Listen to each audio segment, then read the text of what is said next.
Radio says they're on their way. Should be less than 12 hours now.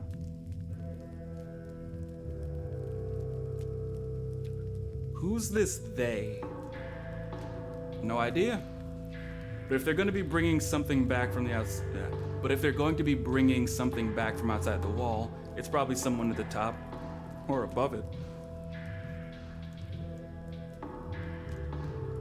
We're not high level and they sent us. Yes, but nobody said we're coming back. Jesus. I was trying not to go there, but I guess there we went.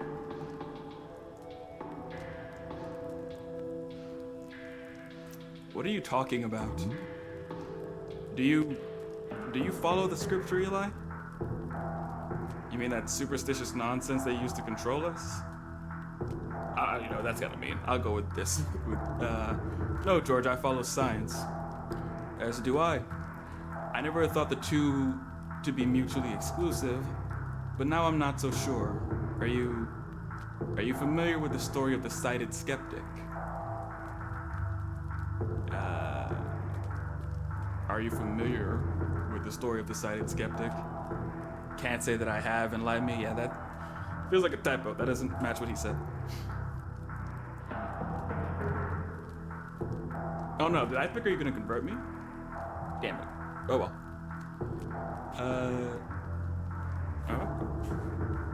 Not at all. It's a story that's been on my mind ever since we passed the wall. It feels particularly relevant to the predicament we find ourselves in. What's it about? Years ago, long before the creation of the wall, the shepherd would scour the wasteland, guiding lost followers through the mountains toward the promised land. The path was treacherous and the elevation so high that each follower would inevitably become blinded by the sun, forcing them to rely entirely on his voice for guidance.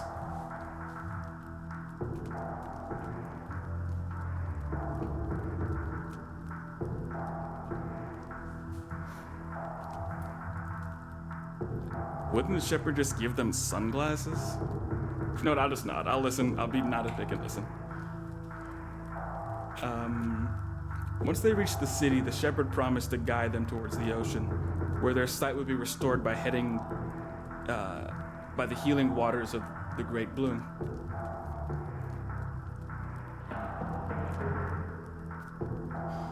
One year, a follower named Micah was so afraid of losing his sight, even temporarily, that he covered his eyes with bandages in advance to protect them from the sun's rays. Smart man. Once the flock descended from the highest point of the mountain, Micah began to remove his bandages. Finally able to see, Micah became acutely aware of all the dangers that surrounded them. He started screaming words of warning to his fellow travelers, causing them to doubt the shepherd's calm directives, leading some of them to misstep and tumble down the mountain towards their deaths. What an asshole.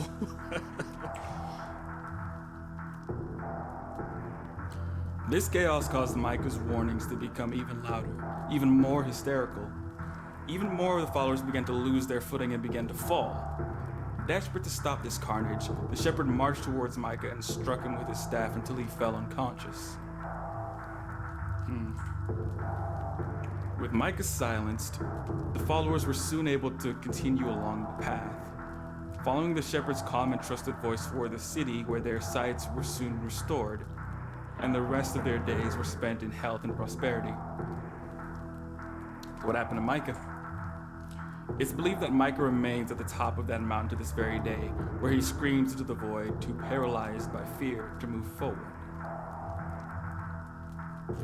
Wouldn't Micah be dead by now? It's not to be taken literally. It's more of a parable, a lesson, about learning things that betray the common good. Go on. Well, much like Micah, we have now seen things that we weren't supposed to see, which makes us a liability. You're talking about the artifact? Not exactly, though that may be part of it. I'm talking about leaving the city, that we know what's actually out there. But there's nothing out here. I mean, besides the artifact. How many people can you name who have returned to the city after leaving it?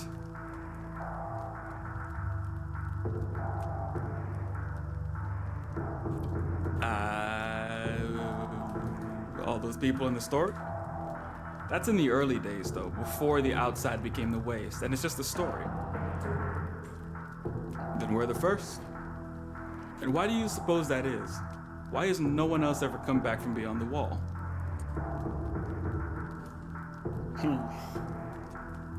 I mean, when he's right, he's right. There's no good, We're better than them. We braved the elements. You're both just a couple of nerds. And it's clearly not that dangerous if a couple nerds could survive it, right? So, because it's dangerous. They've all fallen to the elements. Really? Where's the danger? The only real hazard we've encountered so far is that artifact, and we had to work very fucking hard to find that. Outside of that, everything's been fine, peaceful even. I honestly feel safer here than I did back in the city, which begs the question: why hasn't anyone ever come back from the place? They're not allowed. That's what I'm thinking. This was supposed to be a suicide mission. Everything we've been told about the world beyond the wall says that, and yet HQ is completely unfazed by the fact that we've been out here 6 months. They've even given us enough provisions to last a year. It doesn't add up.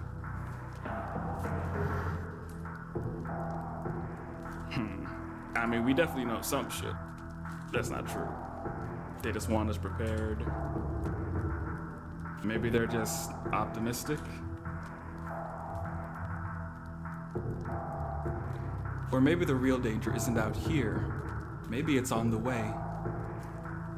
You mean whoever's coming from HQ? This is just a theory, but here's what I'm thinking. Back in the city, we're penned in, cornered, easy to control. The apes own all the land, so we have to do whatever they want just to borrow silver for our families to sleep in.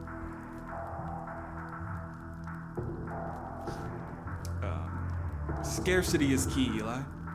If the people knew that there was a world outside the city, a safe, dusty, perfectly normal world with space enough for all of us, the entire system would collapse.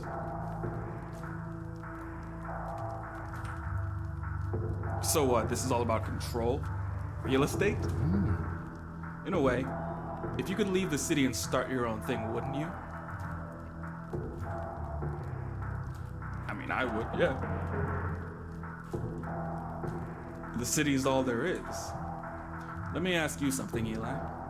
Why do you suppose you were assigned to this detail?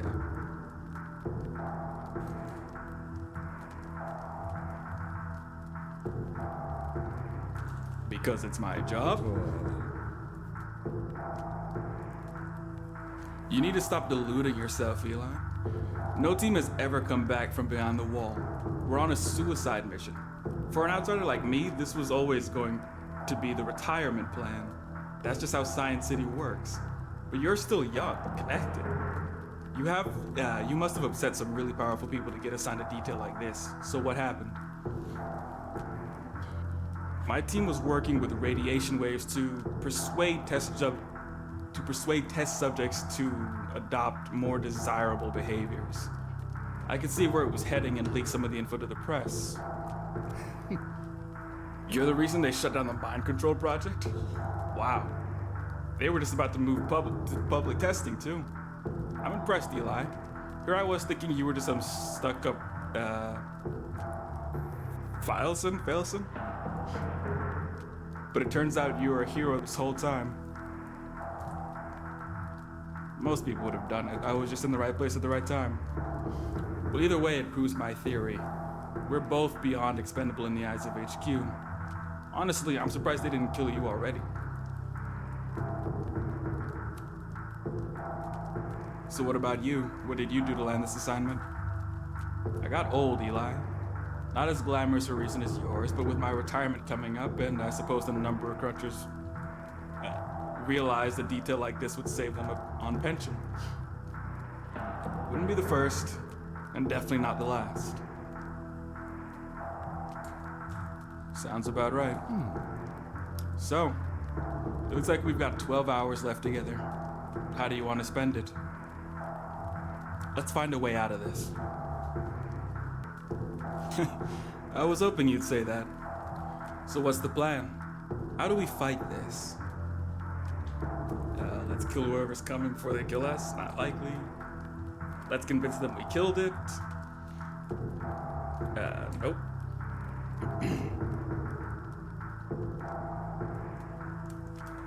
Convince them we're indispensable. That's hard.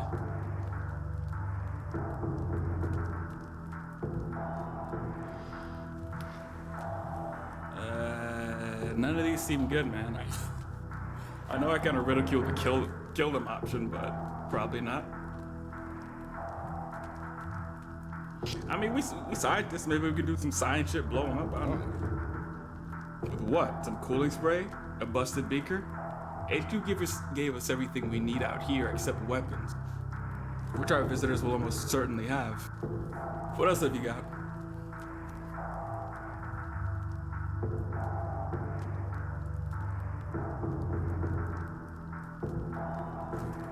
What if we made the artifact really agitated? That way they'd be afraid of being left alone with it.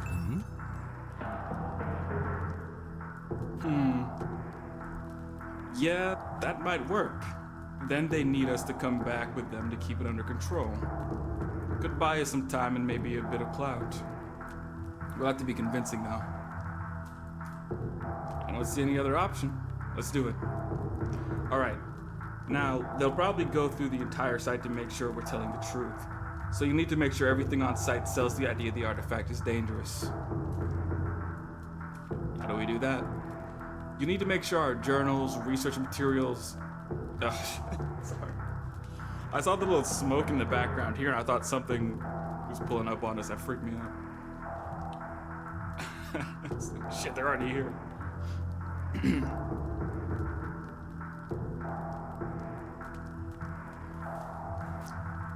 You need to make sure our journals, research materials, and the artifact line up with the expertise we're trying to sell.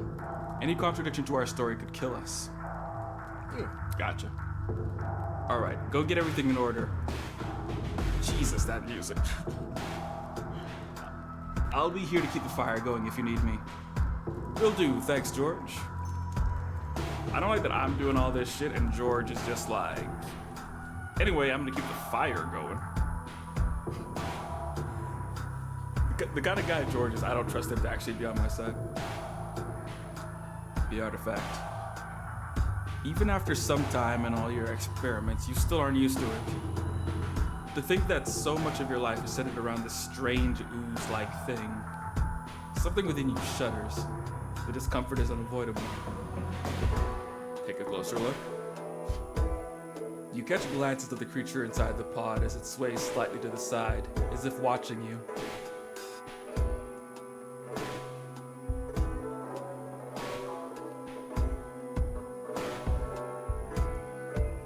Do nothing for now.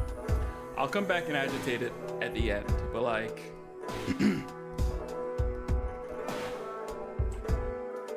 Colder than usual tonight, almost too cold.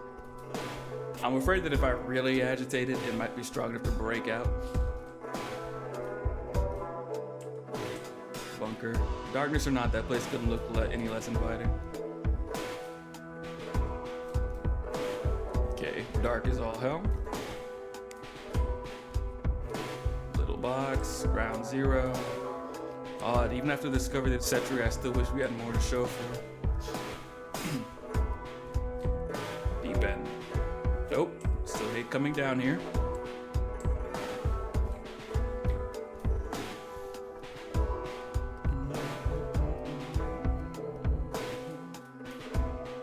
Okay, I'll go inside the actual tent and mess up the thing. The journals, like he said.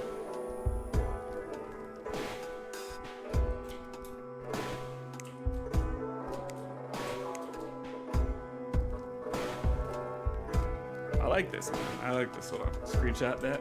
Okay. Turn that back on for you, bud. Sorry. Journals. This are your personal thoughts. Again, these. are your personal thoughts from the last 6 months. Every peaceful moment in the tent captured here. Every last doubt and worry put down into words. Read them.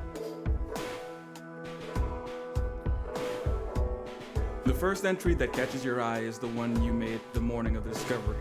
It describes your concerns and excitement about the future of your work. It seems so long ago. The next entry of note you find is far more colorful, written the morning before you began experimenting on the artifact. A paragraph of the entry seems almost thankful to HQ. The wastes were clearly as hostile and lifeless as you've been told they'd be. Okay. Hostile. The next part of the same entry specifies which one of you were driving force behind the experiments. You're gonna go ahead and tear that page out. You carefully tear out the page, taking care to leave as little trace of it as possible. You cover it up fairly well. Keep reading. The next page, still from the same entry, contains some choice words regarding HQ, mostly about their ineptitude. Rip it out. Pressing your thumb against the gutter between the pages, you slowly tear out the page in question. The next few pages are blank. There's room for a few more entries, or at the very least one for tomorrow morning. Okay. You open up the journal again. It couldn't hurt to have another look, could it? Review the journal again. The first entry that catches your eyes when you made blah blah blah. Keep reading. Okay. Keep reading.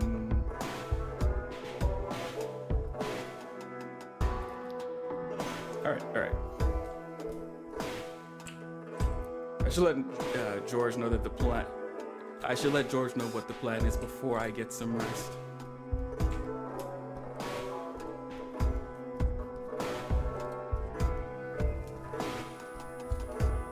Now it's time to agitate this motherfucker.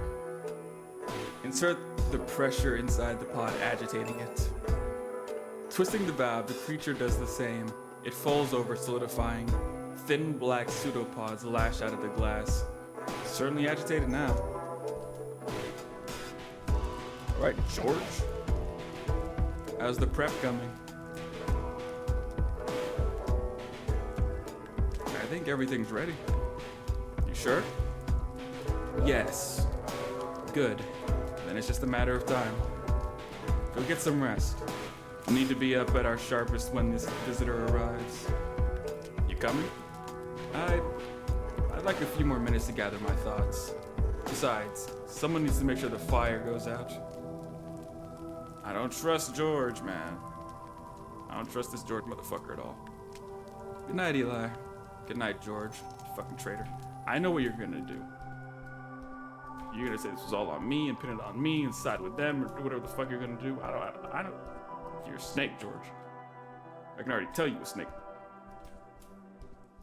Matter of fact, he got me to admit that I leaked information. He was probably recording me saying that.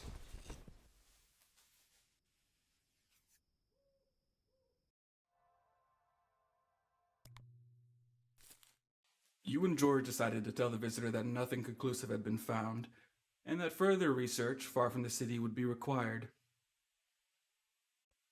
Is that what we decided? Okay.